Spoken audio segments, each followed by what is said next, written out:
Aghori astro TV கண்டு மகிழுங்கள். தர்மத்தின் வழி செல்ல செல்ல கர்மத்தின் வழி குறையும் அப்பா.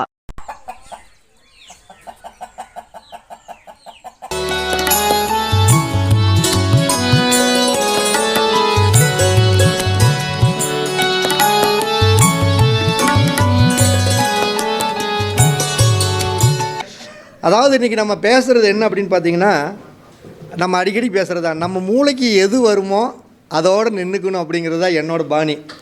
அப்போ நம்மளுக்கு இந்த ஜோதிடத்தில் நிறைய ஜோதிடம் இருக்குது. எல்லா ஜோதிடமே சூப்பர் ஜோதிடம்.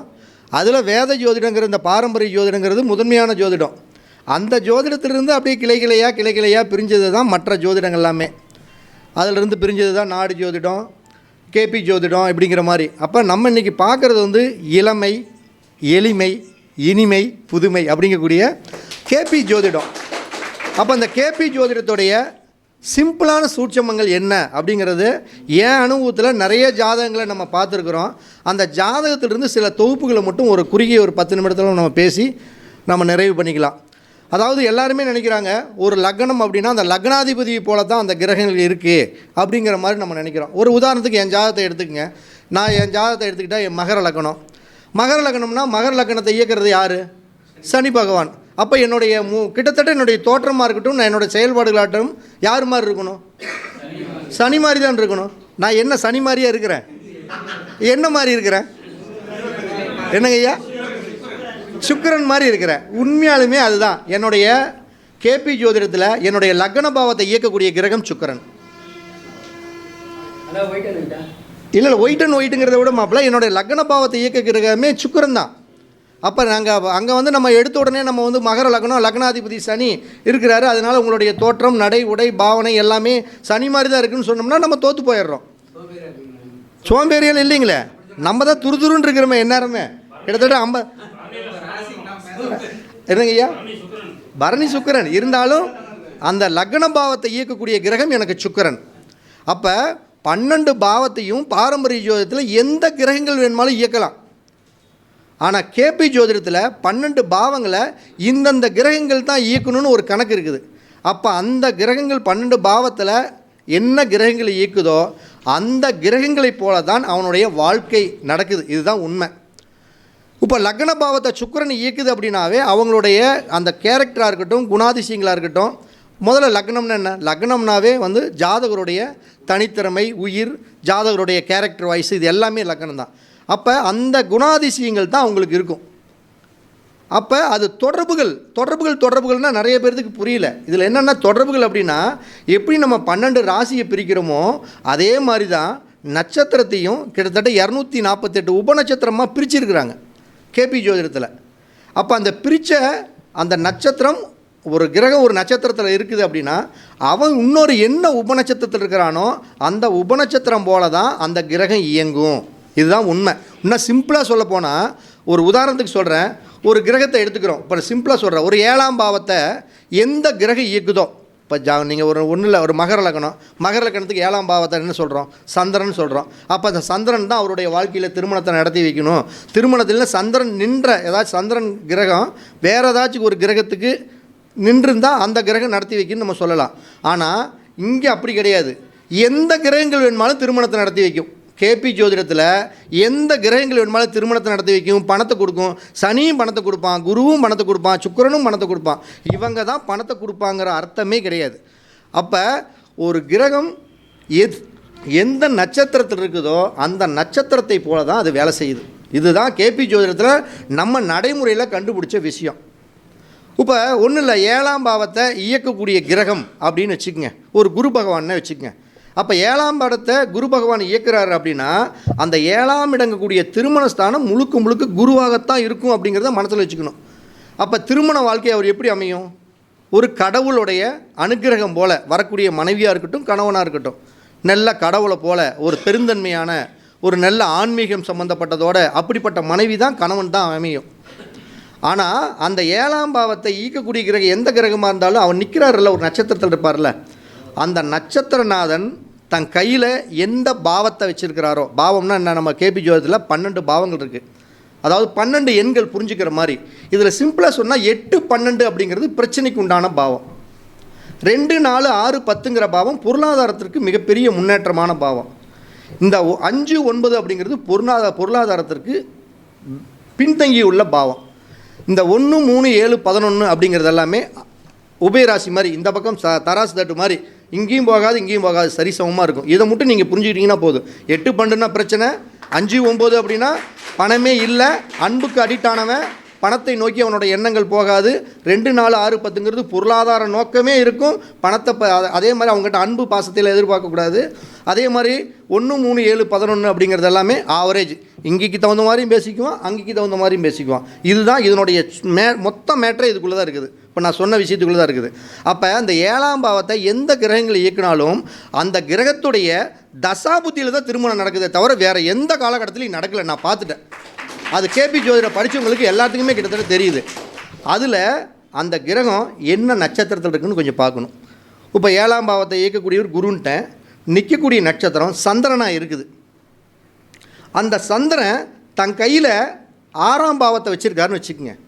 எப்பயுமே 6ஆம் பாவங்கிறது திருமண பாவத்திற்கு 2, 6, 10 பாவங்கிறது வந்து ஒரு பாவம் தன்னுடைய ஒரு ராசி தன்னுடைய 12ஆம் ராசிட்டு தோற்று போயிடும்.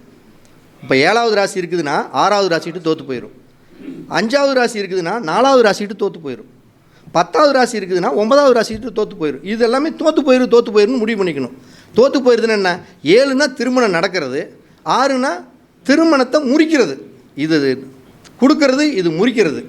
அப்போ 7ஆம் பாவத்தை குரு இயக்குனாலும் அவன் நின்ற நட்சத்திரம் சந்திரன் 6ஆம் பாவத்தை கையில் வச்சுருக்கார். இது கேபி ஜோதிடத்தில் நம்ம பார்த்த உடனே அழகாக பலன் சொல்லிடலாம். ஏங்க உங்களோட திருமண வாழ்க்கையில் பொண்ணு செட் ஆகிற மாதிரி வருதுங்க. பொண்ணு நீங்கள் பார்க்குற பொண்ணு பூரா கடவுளுக்கு நிகராக இல்லை ஒரு நல்ல ஒரு பெருந்தன்மையாக ஒரு கடவுள் அம்சம் புரிஞ்சு பொண்ணு அமையுதுங்க. ஆனால் எங்கள் அம்மா மட்டும்தான் அந்த பிள்ளை பிடிக்க மாட்டேங்குதுங்குது. ஏன்? சந்திரன் 6ஆம் பாவத்தை கையில் வைத்திருக்கிறார். 6ஆம் பாவங்கிறது என்ன? திருமண பாவத்திற்கு ஆகாத பாவம். அப்போ ஒரு கிரகம் என்ன நட்சத்திரத்தில் இருக்குது, அந்த கிரகம் என்ன உபநட்சத்திரத்தில் இருக்குதோ அதுதான் இறுதியான முடிவு. அப்போ அந்த 6ஆம் பாவத்தை கையில் சந்திரன் வச்சுருந்தாலும் அவன் நின்ற உபநட்சத்திரம் இருக்குது பார்த்தீங்களா, அது 7ஐயோ 9ஐயோ இப்படி ஏதாச்சும் தொடர்புகளை வச்சுருந்தது அப்படின்னா அவங்க அம்மா வேணானே சொன்னால் கூட அடுத்து சூரியன் 7 கையில் வச்சுருக்காரு, இல்லை இந்த சூரியன் 9 கையில் வச்சுருக்காருன்னு வச்சுக்கோங்க. அது அந்த கேபி ஜோதிடம் படித்தவங்களுக்கு தெரியும். அவங்க அம்மா வேணாங்க, அவங்க அப்பா இந்த புள்ள தான் நல்ல புள்ள, கம்முனிரு, நீ எப்படி ஒன்று கட்டிக்கலான்னு சொல்லி கல்யாணத்தை பண்ணிடுவாங்க. அப்போ நம்ம இதில் என்ன தெரிஞ்சுக்கணும்னா, எந்த கிரகங்கள் வேணுமாலும் எந்த பாவத்தை வேணுமாலும் இயக்கலாம். ஆனால் தொடர்புகள் ரீதியாக அது நல்லா இருக்குதா கெட்டு போச்சா அப்படிங்கிறது தான் கொள்ளணும். கெட்டு போச்சுன்னா என்ன சொல்லியிருக்கிறேன்? 8, 12. அப்போ 7வது ராசிங்கக்கூடிய ஒரு ராசி எந்த கிரகங்கள் இயக்கினாலும் தொடர்புகளில் நட்சத்திரம் உபநட்சத்திரம் வாயில தொடர்புகளில் 8, 12வது ராசிகளில் தொடர்பு கொண்டுச்சுன்னா திருமணம் நடக்காதுன்னு இல்லை, திருமணம் நடக்கும். ஏன்னா அவன் பிரச்சனையும் வேதனையும் அசிங்கத்தையும் அடையணும்னு அவனோட தலையெழுத்து. அப்போ 7வது ராசி 8, 12 தொடர்பு கொண்டா சம்சாரம் சுத்தமாக மதிக்காது, வீட்டுக்கு போனால் கெட்ட வார்த்தையில் திட்டுறது, கணவனை வந்து மாதிரியாக பேசுறது, முடிஞ்சால் தூக்கி போட்டு மிதிக்கிறது, இது எல்லாமே அந்த 8, 12வது ராசி தான். 8, 12னா அடிதடி வம்பு வழக்கு எல்லாமே முடிஞ்சாவே அவ்வளோதான், முடிஞ்சுது. இதே மாதிரி அந்த 7வது ராசி அந்த தொடர்புகளில் அண்ணன் சொன்னார் பாரு, 7, 2, 7, 9, 11 ராம்ஜெயம் அண்ணன் சொல்லிட்டு இருந்தார். அதாவது 7வது ராசி திருமணத்துக்கு சாதகமானது அப்படின்னா ஒரு பாவத்தை ஒரு ராசி வளர்க்கும்னா அதனோட 3வது ராசி வளர்க்கும். ஒரு ராசியும் 3வது ராசி வளர்க்கும். இப்போ 2வது ராசி இருக்குது, அந்த 2வது ராசி வளர்க்கக்கூடிய ராசி எது? அதனுடைய 3வது ராசி. 2, 3, 4. அப்போ ஒருத்தனுக்கு பணம்னு வந்தால் தானே உடனே ஒருத்தன் நிலம் வாங்குறதுக்கு போகிறான், ஒரு வீடு கட்டுறதுக்கு போகிறான். ஒரு பணம்னு வந்தால் தானே ஒரு பைக்கு வாங்குறான், ஸ்கூட்டர் வாங்குறான். அப்போ என்னென்னா ஒரு பாவத்தை வளர்க்கக்கூடிய பாவம் அதனுடைய 3ஆம் பாவம். அப்போ இந்த 7ஆம் பாவத்தை வளர்க்கணும் அப்படின்னா அது 7, 9, 11 இது எல்லாமே வளர்த்துக்கிட்டு போகிறது. அப்போ 7வது ராசி யாருடைய ஜாதகத்தில் முதல்ல இந்த ஒற்றைப்பேட பாவங்களை தொடர்பு கொண்டாவே திருமண வாழ்க்கையில் பிரச்சனை இல்லைன்னு தெரிஞ்சுக்கலாம். ஒற்றைப்படை பாவம் என்ன? 1, 3, 5, 7, 9, 11 இந்த ராசிகளை தொடர்பு கொண்டுச்சாலுனாவே அவனுக்கு எப்படியா இருந்தாலும் திருமண வாழ்க்கையில் கஷ்டங்கள் இருக்காது, கணவன் மனைவிக்குள்ள உறவுகளில் நல்லா இருக்கும்னு மனசில் புரிஞ்சுக்கலாம். இதே 8, 12வது ராசியை தொடர்பு கொண்டுச்சுனாவே பிரச்சனைன்னு தெரிஞ்சுக்கலாம். அதே மாதிரி 7வது ராசி தொடர்புகளில் 7வது ராசியை வளர்க்கக்கூடிய பாவம் 9ஆம் பாவம். அங்கே 9, 11 நல்லா புரிஞ்சுக்கணும். 7வது ராசி 9, 11 இப்படி 1 அடுத்தடுத்து பாவத்தை வளர்க்க மாதிரி போயிட்டே இருந்தால் அவன் திருமண வாழ்க்கை இல்லாமல் அடுத்தடுத்த ஒரு உறவுகளிலும் மனைவிக்கு நிகரான, கணவனுக்கு நிகரான ஒரு உறவுகளில் அவங்களுடைய வாழ்க்கை பயணம் போயிட்டே இருக்கும். ஆனால் ஊருக்குள்ளே தெரியவே தெரியாது. ஏன்னா 8-12 வந்தால் தானே தெரியும். 8-12 தானே அசிங்க அவமானம். அப்போது ஒரு பாவத்தை நம்ம அழகாக கேட்ச் பண்ணுறதுக்கு கேபி ஜோதிடங்கிறது பக்காவை நம்மளுக்கு அழகாக வழிகாட்டி கொடுக்குது. இப்போ அதே மாதிரி ஒரு காதல்ங்கிற ஒரு விஷயத்தை எடுத்துக்கிறோம். காதல் அப்படிங்கிறது எத்தனாம் பாவம்? 5ஆம் பாவம். அப்போ அந்த 5ஆம் பாவத்தை தோக்கடிக்கக்கூடிய பாவம் எந்த பாவம்? 4ஆம் பாவம். சிம்பிளான ஒரே விஷயம், ஒரு பையன் வர்றான், ஒரு பொண்ணு வர்றாங்க, 5ஆம் பாவத்தை எந்த கிரகம் வேணுமாலும் இயக்கும். நான் தான் சொல்லிட்டேன், கேபி ஜோதிடத்தில் ஒரு பாவத்தை எந்த கிரகம் வேணுமாலும் இயக்கும். அந்த கிரகத்தோடைய புத்தி வர்றப்ப தான் அவன் காதல் பண்ணுவான். அதுக்கோசரம் 8 வயசு பையன் வந்த உடனே 5ஆம் பாவம் இயங்குது, உனக்கு பையனுக்கு காதல் வந்துருச்சுன்னு சொல்லக்கூடாது. பருவ வயசு இருக்குதான்னு பார்த்துக்கிட்டே இருக்கணும். இப்போ மாப்பிள்ளை மாதிரி வயசு இருந்தால் 5ஆம் பாவம் இயங்குதுன்னா, மாப்பிள்ளை நீ காதல் பண்ணிட்டு இருக்கிற மாப்பிள்ளை, இந்த இதில் காதல் எப்பயுமே இல்லை மாப்பிள்ளை, பிள்ளைவே நாங்கள் தானே கொடுத்துருக்குறோம்.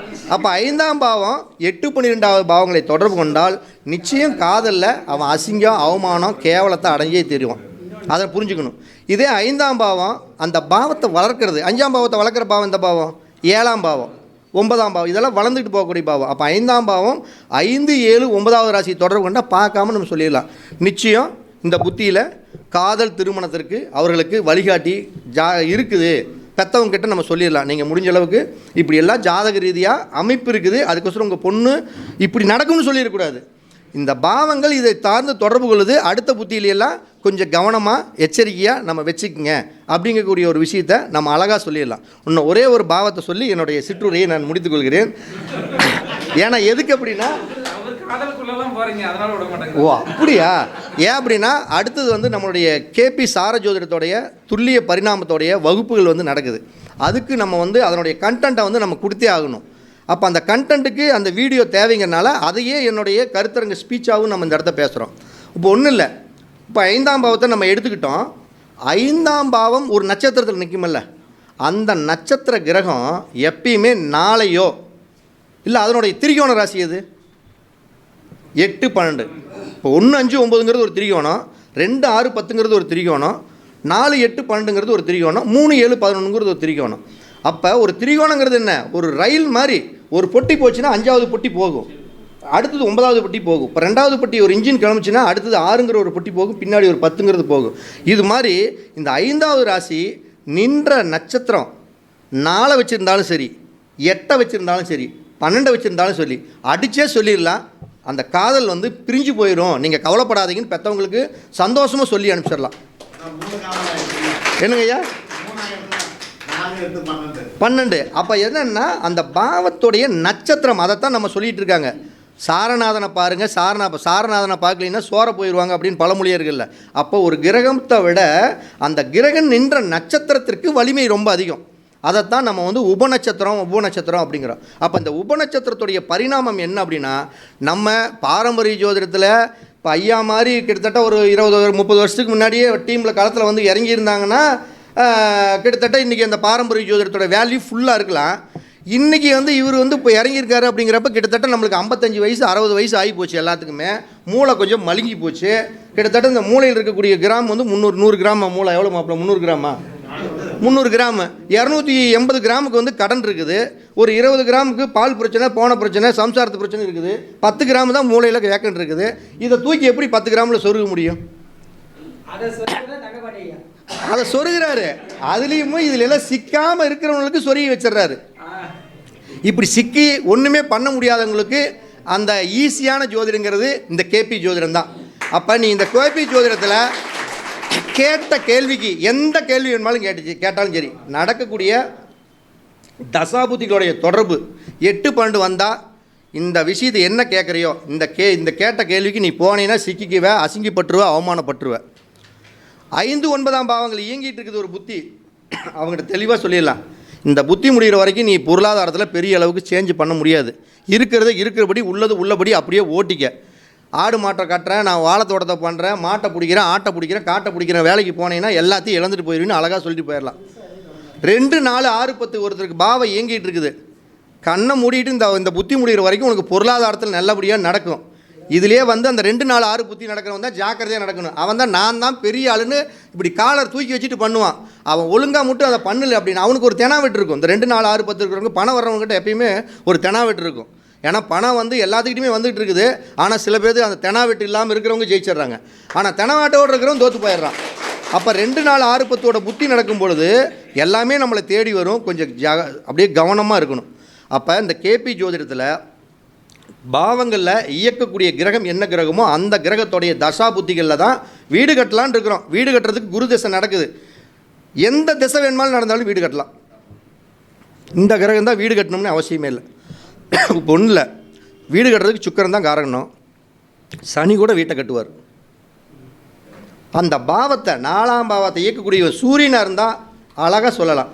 நிச்சயமாக அவன் வீடு வந்து பார்த்திங்கன்னா அரசு சம்மந்தப்பட்ட துறை இருக்கக்கூடிய இடத்துக்கிட்டையோ இல்லை அரசு அதிகாரிகள் பக்கத்தில் இருக்கக்கூடிய இடத்துல தான் அவனுக்கு வீடு அமைச்சு அவன் ஃப்ளாட் வெயிட்டு வேலை செய்வான். இதே சந்திரனாக இருந்துன்னா பக்கத்தில் கண்டிப்பாக ஒரு வாய்க்காலோ இல்லை ஒரு அடி பைப்போ தண்ணி பைப்போ ஏதோ ஒன்று இருக்கும். பக்கத்தில் எல்லாம் ஹோட்டல் தொழில் வேலை செய்கிறவனாச்சும் பக்கத்தில் இருப்பான். அதே 4ஆம் பாவத்தை இயக்கக்கூடிய கிரகம் ஒரு செவ்வாயாக இருந்து அந்த கிரகத்தோடைய புத்தியில் ஒருத்தர் வீடு கட்டுறா அப்படின்னா நிச்சயம் பக்கத்தில் ஒரு சண்டை போடுறவன், ஒரு அதிகாரம் பண்ணுறவன், ஒரு ஆளுமை பண்ணுறவன் பக்கத்தில் எவனோ ஒருத்தர் இருப்பான். புதன் வந்து 4ஆம் பாவத்தை இயக்குது அப்படின்னா வீடு நீட்டாக கட்டுவான். அதே மாதிரி பக்கத்தில் படித்தவங்களாம் நிறைய பேர் இருப்பாங்க. 4ஆம் பாவத்தை இயக்கக்கூடிய குருவாக இருக்கிறாரு. கண்டிப்பாக வீட்டில் நல்லா வசதி, பக்கத்தில் இருக்கும் போகிற நல்லா வசதி வாய்ப்பு சாய்ந்தவனாக இருப்பான். பக்கத்தில் கோயில் இருக்கும், வாத்தியார் இருப்பார், நல்ல ஃபைனான்ஸில் வேலை செய்கிறவன் இருப்பான். இல்லைன்னா வந்து ஒரு வக்கீல், இது மாதிரி அந்த சட்டம் சம்மந்தப்பட்டது, ஆன்மீகம் சம்மந்தப்பட்டது அத்தனை பேருமே இருப்பாங்க. இதே சுக்கரன் இருக்குது, பக்கத்தில் நிறைய பொம்பளை இருப்பாங்க. பக்கத்தில் வந்து பார்த்தீங்கன்னா எல்லாம் கன்னி பெண்கள் நிறைந்த இடம். அந்த இடமே பார்த்தீங்கன்னா டாப் மோஸ்ட் ஃபிகர் ஏரியா அப்படிங்கிறாங்கல்ல, அது மாதிரி ஃபிகர் ஏரியாவும் இருக்கும் வீட்டை சுற்றியுமே. அந்த மாதிரி இதில் எல்லாம் தெரிஞ்சுக்குது என்னென்னா, எந்த பாவங்கள் எந்த பாவத்தை எந்த கிரகம் வேணுமாலும் இயக்கலாம். அவன் நின்ற நட்சத்திரம் உபநட்சத்திரம் என்ன சொல்லுதோ அதுதான் இறுதியான தீர்ப்பு. அதை வந்து இன்றைய காலகட்டத்தில் 1008 பிரச்சனைகள் இருக்கக்கூடிய சூழ்நிலைகளை நம்ம ஜோதிடத்தை, நிறைய ஜோதிடங்கள் எல்லாமே பாரம்பரியத்திலிருந்து வந்த ஜோதிடம் தான், அத்தனையும் நம்மளால் மூளையில் புகுத்த முடியாத ஒரு காரணத்தினால சிம்பிளாக கேபி ஜோதிடத்தில் இளமை, எளிமை, இனிமை, புதுமை அப்படிங்கக்கூடிய ஜோதிடம் கேபி ஜோதிடம் அப்படிங்கிற சொல்லி நம்ம மீண்டும் ஒரு அடுத்த தருணத்தில் பேசுவோம். இப்போ நீங்கள் ஆவலுடன் எதிர்பார்த்துருக்கக்கூடிய தங்கமான தங்கப்பாண்டியன் ஐயா அவர்கள், ஒரே ஒரு டவுட் மட்டும், அந்த 6ஆம் பாவத்தை கையில் வச்சுருந்தா சந்திரன் சொன்னீங்கல்ல, அது 6ஆம் பாவ அதிபதியாக இருக்கணுமா இல்லை 6ஆம் இடத்துல இருந்தாலே போதுமா? இல்லைங்க, இப்போ நான் சொல்கிறது இப்போ சந்திரன் எதுக்கு சொல்கிறீங்க? அந்த அதாவது இல்லை நான் சொல்கிறது இன்னொரு தடவை சொல்லுங்களேன். அதை சந்திரன் வந்து 6ஆம் இடத்துல இருந்தால் அந்த மனைவி வந்து அந்த தட்டிகளையும் அது 6ஆம் பாவ அதிபதியாக இருக்கணுமா? சந்திரன் 6ஆம் பாவத்தை இயக்கக்கூடியவன். இயக்கக்கூடியவன் எப்படி பாவாதிபதியாவா நட்சத்திரம்? இல்லை, இப்போ வந்து என்னென்னா ஒரு கிரகம், அதாவது பாவத்தை இயக்கக்கூடியவங்கிறவன் வந்து ஃபுல்லாக அப்படியே கிரகம் ஃபஸ்ட்டாக வர்றது. அந்த கிரகம் நின்ற நட்சத்திரம் அப்படிங்கிறது வந்து பார்த்திங்கன்னா அந்த காரியத்தை ஒன்றும் இல்லை, சிம்பிளாக ஐஎஸ் கேட்டதுக்காக சொல்கிறேன். ஒன்றும் இல்லை, ஒரு 7ஆம் பாவத்தையே நம்ம வச்சு பேசலாங்க ஐயா. ஒரு விஷயம் 7ஆம் பாவத்தை பேசுவோம். 7ஆம் பாவத்தை இயக்கக்கூடியவர் யார் அப்படின்னா நம்ம ஸ்டாலின் முதலமைச்சர் மாதிரி. 7ஆம் பாவத்தை இயக்கக்கூடியவர் ஸ்டாலின் முதலமைச்சர். அப்போ முதலமைச்சர் என்ன சொல்கிறாரோ அதுதான் நாட்டில் நடக்க போகுது, அதில் மாற்றமே இல்லை. அவன் நின்ற நட்சத்திரம் இருக்குது பார்த்தீங்களா, அது எந்த கிரகமாக இருக்கட்டும், ஐயா சொன்ன மாதிரி சந்திரன் வச்சுக்கோங்க. அப்போ அந்த சந்திரன் அப்படிங்கிறவர் யார் அப்படின்னு பார்த்தோம்னா ஒரு மினிஸ்டர். இந்த காரியத்தை நீங்கள், இந்த வேலையை நீங்கள் இந்த 7ஆம் இடம்ங்கிற திருமணஸ்தானம், இந்த கல்யாண மண்டபங்களை நீங்கள் கட்டிடுங்க அப்படின்னு சொல்லி ஒரு மினிஸ்டர்கிட்ட சொல்கிறாரு. மினிஸ்டர் தான் அந்த 6ஆம் பாவத்தை இயக்கிறார்.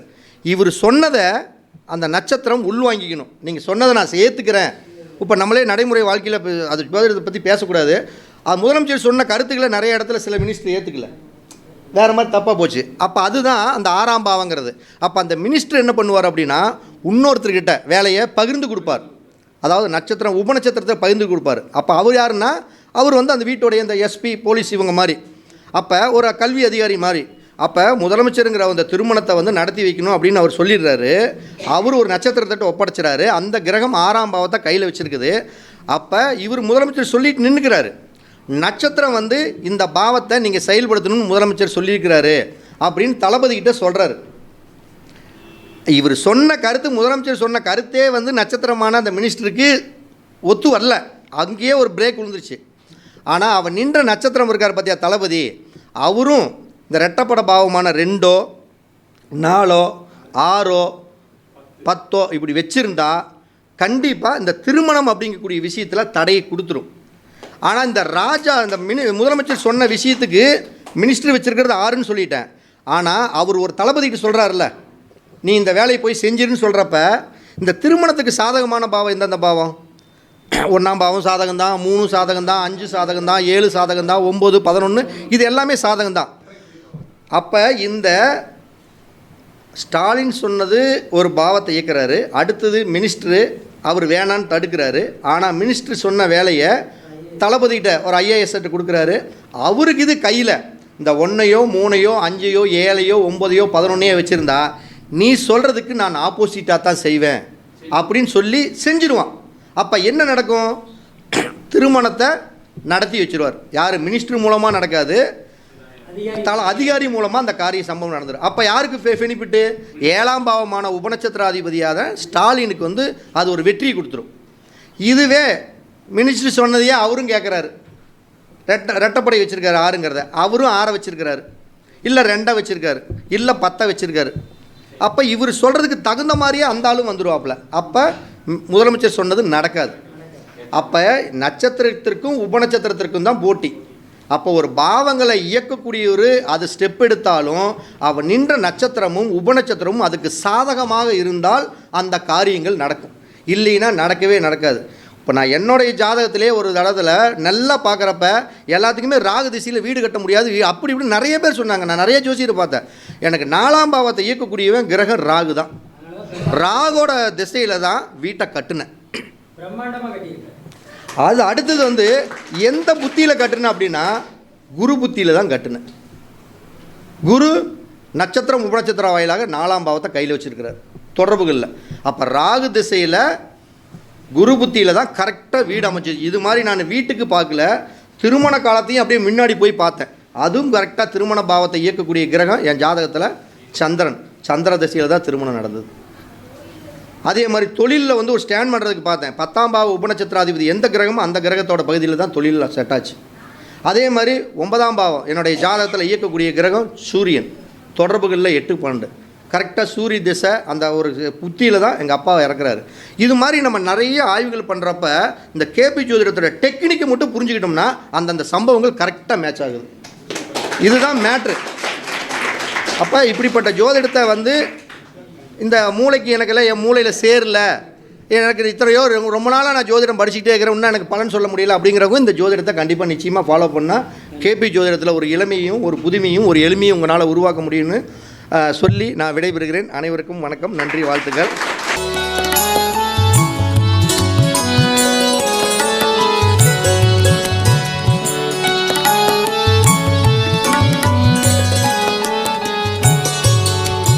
அகோரி ஆஸ்ட்ரோ டிவி கண்டு மகிழுங்கள். தர்மத்தின் வழி செல்ல செல்ல கர்மத்தின் வழி குறையும் அப்பா.